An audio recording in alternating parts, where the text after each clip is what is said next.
Hello नमस्ते सत श्री अकाल। Welcome to my YouTube channel art funny Vikram. तो चलिए दोस्तों शुरू करते हैं आज का टॉपिक। तो आज का टॉपिक है लालच है बुरी वाला। तो दोस्तों इंसान एक विचित्र प्राणी है जो दूसरे के जैसा बनना चाहता है। दूसरे की खुशियाँ उसे ज़्यादा अच्छी लगती है। कभी कभी इंसान ये भूल जाता है कि पास क्या है, वो क्या कर सकता है, तो वो दूसरों से कितना यूनिक है ये सब कुछ भूल जाता है। हमेशा भगवान को दोषी बनाता रहता है। भगवान तूने मुझे काला क्यों बनाया, भगवान तूने मुझे गरीब क्यों बनाया, भगवान मुझे तूने छोटी नौकरी क्यों दी, भगवान मुझे छोटा घर क्यों दिया। वो हमेशा दूसरों की घर, दूसरों की खुशियाँ, दूसरों का पैसा से खुद को कंपेयर करता है और उदास रहता है। लेकिन ये भूल जाता है कि किस्मत एक ऐसी चीज़ है जिसको भगवान ने भी खुद बदल नहीं पाए। अगर हम एक उदाहरण ले ले, जी श्री कृष्ण जी ने बचपन बिताया तो वो गाय चराते हुए, लेकिन अगले ही पल में उन्हें राज सिंहासन का योग हुआ। लेकिन राम जी बचपन तो राजकुमार की तरह बिताए, लेकिन जब राजा बनने की योग आया तब उन्हें 14 साल वनवास और अपने पत्नी की अपहरण का योग सहना पड़ा। भगवान ने अपने किस्मत से हार ना मान के सारी तकलीफों को, सारी परेशानी को सामना किया और अपनी किस्मत को बदल दिया। चाहे वो श्री कृष्ण जी हो या राम जी हो। दिनों पहले एक जंगल में एक कौवा रहता था। वो कौवा हमेशा ही उदास रहता था क्योंकि उसका रंग काला था। उसको कोई प्यार नहीं करता, उसको कोई घर में पाल नहीं सकता। वो जो जिसकी भी घर में जाके अगर गलती से बैठ भी गया ना तो उसे पत्थर मार के भगा देते थे। अगर कोई खाना भी देता है ना, सिर्फ पुण्य कमाने के लिए देता है। लेकिन क्या होता है, वो कौवा किसी के घर से एक रोटी अपने पंजों से पकड़ के अपने घर की तरफ रवाना होता है। तो अचानक क्या होता है, उसके पंजों से वो रोटी नीचे गिर जाती है और रोटी सीधा जाके गिरते है जंगल में बैठे हुए एक सन्यासी के ऊपर। तो सन्यासी बहुत दिनों से भूखा था। तपस्या करते हुए उसने सोचा कि भगवान ने दी हुई ये खाना वो खा लिया। कौवा ने आके पूछा कि मेरी रोटी कहाँ है। तो सन्यासी जी ने बोला कि मैं रोटी तो खा गया, तो रोटी के बदले जो कुछ भी वरदान तुझे चाहिए मैं तुझे दे दूंगा। तो कौवा हो गया बड़ा खुश। तो सन्यासी जी के बात सुन के कौवा सीधा बोला कि प्रभु मुझे इस जिंदगी से आज़ादी चाहिए, मुझे आप कोई दूसरा चिड़िया बना दीजिए। सन्यासी जी ने कौवा से पूछा कि तुझे क्या बनना है बता। तो कौवा ने बोला मुझे एक हंस बना दीजिए, क्योंकि हंस को सभी प्यार करते हैं। हंस सरस्वती जी के वाहन के अनुसार हर घर में पूजा भी पाता है, उसका रंग भी सफ़ेद है और वो दिन भर तालाब में आराम से तैरता रहता है। तो सन्यासी जी ने बोला तो ठीक है कौवा, तू पहले एक हंस के पास जा और उसे पूछ किया कि वो अपनी ज़िंदगी से खुश है कि। तो कौवा ने सन्यासी जी के पास सुन के एक हंस के पास गया और पूछा, हंस जी आप अपने जीवन में कितने खुश हैं। तो हंस ने कौवा को जो जवाब दिया वो सुन के कौवा को आ गया चक्कर। तो हंस ने कहा कि खुश और मैं, मुझसे तो अच्छी जिंदगी तेरी, क्योंकि तू खुले आसमान में उड़ता है और मुझे अपनी पूरी ज़िंदगी एक छोटी सी तालाब में बितानी पड़ती है। तू जो जी चाहे जहाँ जी चाहे खा सकता है, मुझे इसी तालाब से मछलियाँ ढूंढ ढूंढ के खानी पड़ती है। मछलियाँ ख़त्म तो मुझे भूखे रहना पड़ता है, गर्मियों में पानी सूख जाता है तो मुझे शिकारियों से बचते फिरना पड़ता है। तो अब बता मेरी ज़िंदगी अच्छी या तेरी। तो हंस के पास सुन के कौवा को आ गया चक्कर और उल्टे पाँव भाग गया कौवा और सीधा सन्यासी जी के पास पहुंच के बोलता है कि मुझे हंस नहीं बनना भाई, प्रभु मुझे आप कोई और चिड़िया बना दीजिए। तो सन्यासी ने पूछा क्या बनना है बता। तो बहुत सोचने के बाद कौवा बोलता है कि मुझे आप तोता बना दीजिए, क्योंकि तोता बड़े बड़े सेठ जी के घर में रहता है, अच्छी खाना खाता है और आराम से जीता रहता है। तो सन्यासी ने बोला ठीक है, तो एक तोते के पास जाके वो कितना खुश है ये पूछ गया। तो कौवा भी चला गया एक सेठ जी के घर पे और देखा एक तोता आराम से एक सोने के पिंजरे में सोया है।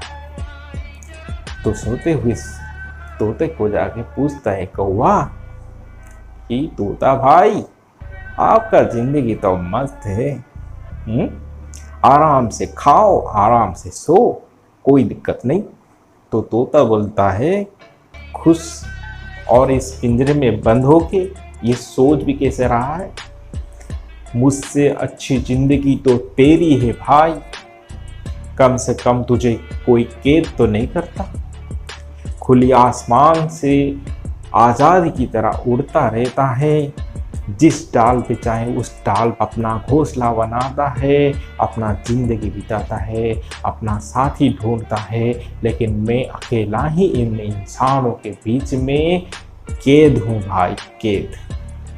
तो कौवा बोला अरे भाई कैद हुआ तो क्या हुआ, अच्छी अच्छी खाने को मिलता है, अच्छा घर में रहता है।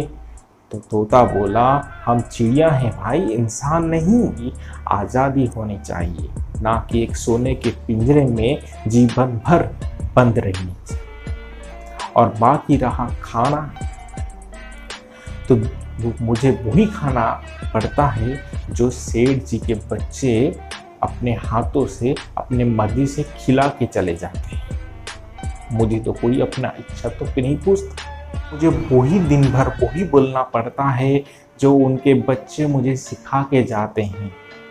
मैं अपनी मन मर्जी से कुछ बोल ही नहीं सकता भाई, तुम तो दिन भर चाहे काय काय करते रहो, कोई रोकने वाला नहीं, मुझे तो बस दिन भर राम राम और मिट्ठू मिट्ठू ही जपना पड़ता है। तो ये बात सुन के कौवा बड़ा सोच में कि भाई हंस नहीं बन सकते, तोता का जीवन तो मुझसे भी गया गुजरा है, तो मैं बनूं तो बनूं। तो सन्यासी जी के पास आते आते उसकी नजर पड़ी जंगल पे एक मोर पे, और कौवा सोचा अरे मोर तो हमारा भारत देश का राष्ट्रपति है, तो मैं अगर मोर ही बन जाऊं तो सारी जीवन मुझे राष्ट्रपति की दर्जा मिल जाएगी, सभी मुझे सम्मान की नज़र से देखेंगे, और देखने में भी मोर बहुत ही सुंदर होता है। तो कौवा सीधे होता है उस मोर के पास और बोलता है हे मोर जी, आप तो राष्ट्रपति हैं, आपका जीवन तो सबसे अच्छा होगा। तो मोर बोलता है मुझसे बात कर रहा है क्या कौवे, मेरा जीवन अच्छा है और मुझे ही पता नहीं। तो कौवा बोला क्यों ऐसा बोल रहे हैं। मोर ने कौवा से बोला कि मुझसे अच्छी जीवन तो तेरी है भाई, कम से कम तुम्हें दिन भर शिकारियों से बच के तो फिरना नहीं पड़ता, कम से कोई तुम्हें मार के तुम्हारे शरीर से तुम्हारे पंख कोई फाड़ के तो नहीं ले जाता, कोई उन्हें बाजारों में किसी घर सजाने या पूजा के नाम पर बेचता तो नहीं। यहाँ तो आज सुबह की जिंदगी है और शाम तक रहेगी कि नहीं पता नहीं। तो भाई मेरी जिंदगी अच्छी या तेरी। तो कौवा को अभी आया दिव्य ज्ञान कि भाई मेरी जीवन तो इन सबसे अच्छी है, क्योंकि मैं कोई कुएं का मेंढक की तरह तालाब में जिंदगी नहीं बिताता, मैं कोई सोने के पिंजरे में बंद नहीं हूँ, और ना ही मुझे कोई मारने को ढूंढता रहता।